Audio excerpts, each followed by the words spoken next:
Welcome back, everybody. It's Zach here, bringing us another fantasy football video. In this one, I'm going to be previewing the Week 2 waiver wire. Really up and down Week 1 here. We certainly had a lot of really sort of lackluster performances. It seems like if you drafted really good wide receivers, they generally didn't pan out for you outside of really the Bills game and the Bills-Ravens game, and then I guess the Steelers-Jets game. Pretty much every game was a dud outside of that. I guess this Monday night game between the Vikings and Bears was all right. But, in general, we didn't get a whole lot of output. We typically see that a lot early in the year, especially over the last several years with people not playing guys in preseason as much. And it's been a bit of an up and down start, so don't panic no matter how things started for you guys. If you're 0-1, if you were the lowest scorer in your league, don't panic. Things happen all the time. Nico Collins is not going to finish with 25 receiving yards every week. Jamar Chase, T. Higgins, the Bengals offense, that's going to improve. Don't panic. A lot of the stuff that happened this week is certainly not going to be prescriptive going forward, and it's just one data point over the course of a whole season. Do not overreact to week 1.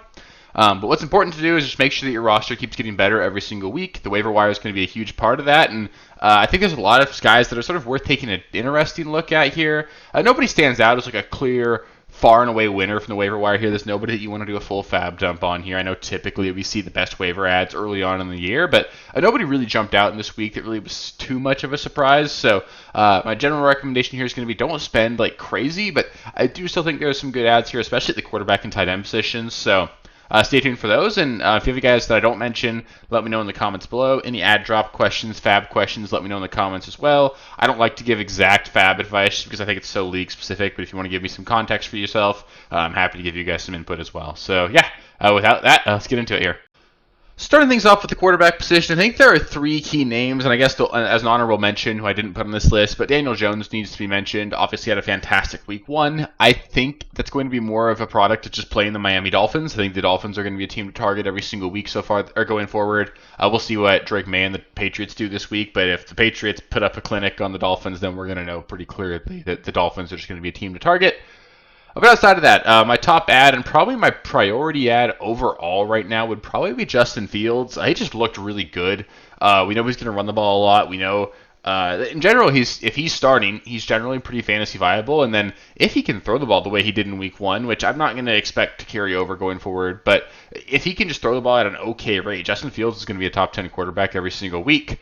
Looked really good. Plays Buffalo in week 2. Not exactly the best matchup, but it's going to be a team that's obviously going to score a lot of points on this Jets team. That's going to mean that Justin Fields has to play keep up. Should be another good outing for Justin Fields. I feel pretty good about starting him, especially if you say you drafted Bo Nix, you don't want to throw him back into the fire in week 2. I could be totally get behind just starting Fields and seeing what Bo Nix does in week 2. Caleb Williams, I'll mention him. He looked a little bit better to me. It seemed like he sort of panicked when the game sort of started falling apart. Didn't really have a very great second half. But overall, I think I still saw some positive signs here. He was running the ball a lot more, which is pretty good for fantasy. You obviously want to see that mobility if you want some ceiling out of him. And the week 2 matchup with Detroit, Ben Johnson sort of going back playing against his former team. I think that could be a high-scoring game. 2 teams that sort of desperately need to win after what was certainly not their best outing there in week 1. Should be a fun game. I think you definitely want to be at least taking a look at Caleb Williams as a guy who I do think is going to improve and be better this year than he was last season. And then Trevor Lawrence, not great in week 1. Really weird matchup against the Carolina Panthers. The Panthers played like absolute garbage. They didn't press the Jaguars at all, so there was no need for the Jaguars to really throw the ball a whole lot. Trevor Lawrence didn't play great either. He missed Brian Thomas on a couple really easy passes. Brian Thomas should have had a much better day as well. You don't want to panic about it. Obviously, I think that he still put up like 26 points there for the Jaguars. It was by no means like a bad offensive showing in general for the team. There's still obviously really good pieces in this offense. ETN looks better. Brenton Strange looked good. You're going to see Travis Hunter get more and more involved. I still think this is going to be a decent offense going forward. And again, you got a weather delay. You had like a 2-hour thunderstorm. Just really threw off the vibe in that game. So I think that going into week 2 against Cincinnati, another game that should be high scoring. I know Cincinnati struggled in week 1 like they always do, but I'm still going to operate under the assumption that the Bengals are a bad defense and a great offense. If that's the case, this should be a high-scoring game. I think Trevor Lawrence is a pretty decent stream if you need him this week. Next up, we got the running back position. Not a whole lot to talk about here. Nobody really stands out as like a priority ad, as someone that I think is going to be the weekly starter for us the rest of the way. But still some names I want to highlight. Dylan Sampson looked to be the clear starter there in Cleveland. Also looked pretty good. I know the box score doesn't look great, but just watching him, he really passed the eye test. He had some He had some actual juice. He actually was maybe making some guys miss. Looked quick out there. Probably a rental because you've got Quinshon Judkins under contract now. We'll see what happens there with Judkins. My bet would be he probably gets suspended for somewhere in the 3 to 6 game range at some point this season. It's tough to really know when that's going to be. I wouldn't do like a crazy fab dump on Dylan Sampson because it also seems at least somewhat possible that Judkins just comes back in week 2. And, we've seen illegal things get pushed out before. It wouldn't be the most shocking thing in the world if we saw Sampson just be the backup all year while Quinshon Judkins plays, and then we saw a suspension next season. But Sampson could be the starter in the short term here, and if that's the case with Joe Flacco under center, there's upside there. Trey Benson, probably roster, but actually looked pretty good. He had one really good run. They get to play the Carolina Panthers this week, who we just saw really get just hammered by Travis Etienne. I don't know if necessarily Travis Etienne's back or if the Panthers are just going to be a really bad run defense. If you were really desperate, you could consider streaming him, but I think in general it just gives me confidence that he's the clear RB2 there. If and when Connor misses at least a little bit of time this year, I think you can start Benson. Bashaw Tutin makes this list for sure. Trey Bigsby was Tank Bigsby was traded today to the Philadelphia Eagles. The Eagles give up a 5th and a 6th round pick for him, so that Will Shipley injury must be more significant than we thought. That being said, it means that you only have Travis Etienne and Bashaw Tutin there in Jacksonville. Etienne's the clear starter right now, but there's an opportunity there for Tutin. Tutin's got super explosive. I think there's at least potential for Tutin to get more and more involved. It'll be a minor timeshare. Like, there's no third back really involved in that offense. So Tutin's a guy I want to keep an eye on. He definitely should be rostered in more leagues. Ollie Gordon should be rostered already, but I have to mention him. Was the clear running back 2 in Miami. I know Miami looked horrendous. They cannot possibly be as bad as they were this last week. There will be some value in Ollie Gordon this year, and then if we ever saw an HN injury, Ollie Gordon would probably be basically alone. Jaden Blue, going a little bit deeper here, but he was healthy and active week 1. Miles Sanders had a horrendous fumble. You could argue it cost them the game. That may have just pushed Jaden Blue up onto the active roster. In theory, he's the most explosive running back in this running back room as well, so there's upside there. If you're in a deeper league, I think he should be rostered. And then a couple quick hitters, nobody that I'm super excited about, but Kareem Hunt still had a role. If something happened to Pacheco, Kareem Hunt would be super viable. If not, you could still probably flex him in the super deep league and just pray he gets a 1-yard touchdown.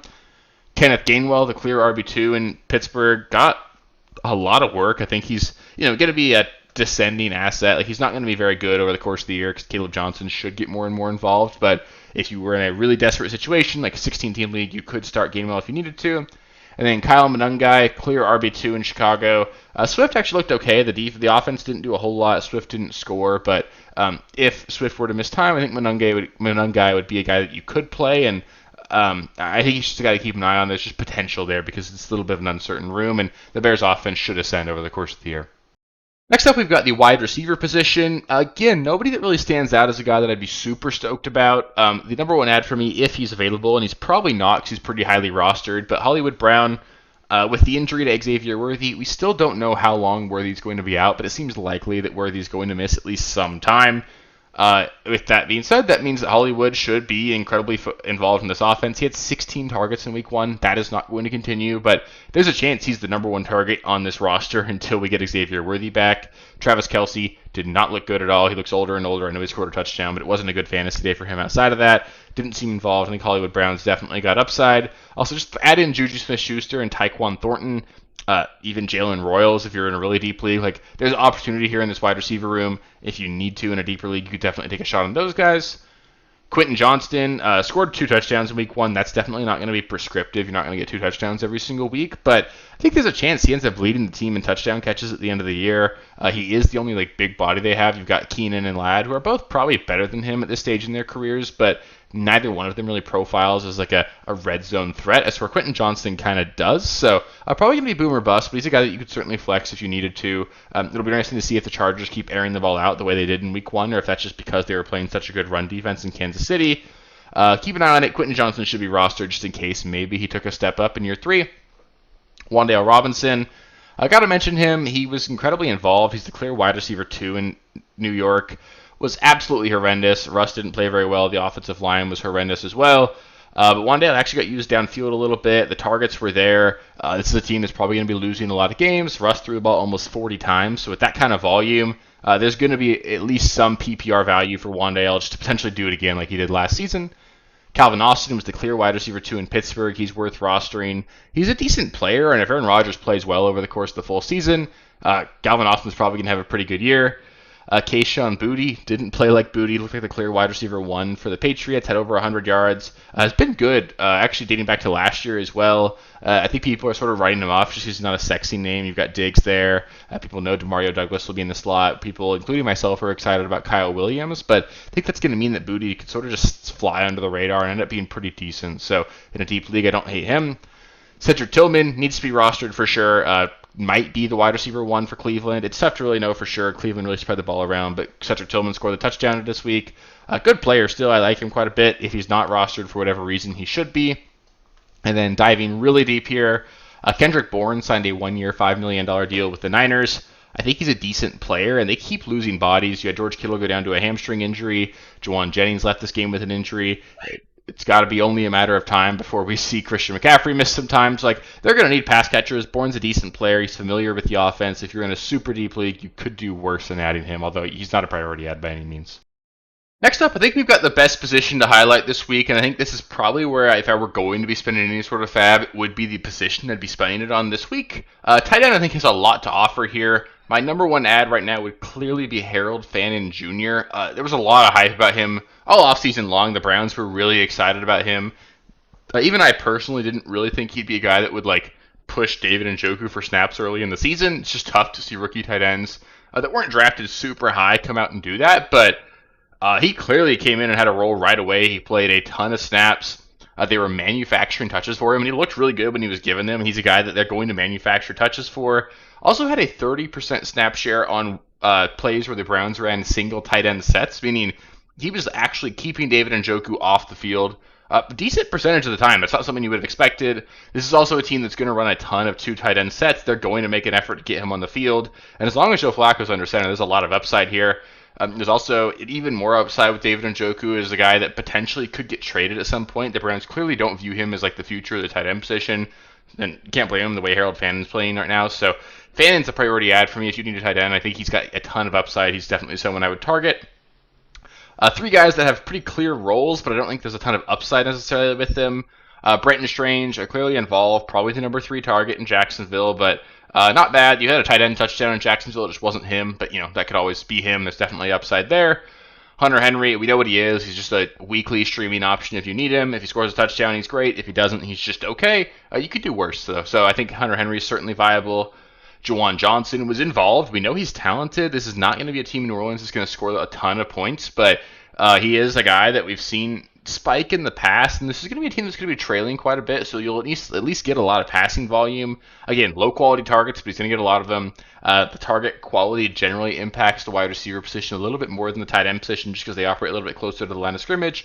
I think Juwan Johnson could still be a guy that just racks up PPR value and ends up being okay this year. Chigga going to mention him. He played a ton. He played 88% of the snaps. Nobody really stepped up. His fantasy outing wasn't very great, but this was just about as bad of a matchup as you could possibly have to start the season. Going to Denver, playing at altitude, first game of the year where you're already not really back in football shape, against one of the best defenses, if not the best defenses in the NFL. So a really tough matchup there, and Chig still came out okay. Got a good shot to be the number 2 target in this offense behind Calvin Ridley. Ward is going to get better. I still like Chigga. Just, wait till a good matchup show up. I probably want to see it first as well, but he is a guy that you could pick up and stream if you needed to. And then last guy I'll mention, Michael Mayer. He's a really good player. He's clearly behind Brock Bowers, obviously, but if Brock Bowers, who did get banged up in this game, misses time, I think you could play Michael Mayer. Again, I'm not saying you should just be picking Michael Mayer up in any league. But if you've got Brock Bowers, I don't mind doing that and just playing Mayer if Bowers is out. Just gives you a little bit of peace of mind if you need to. So he just needed to be mentioned.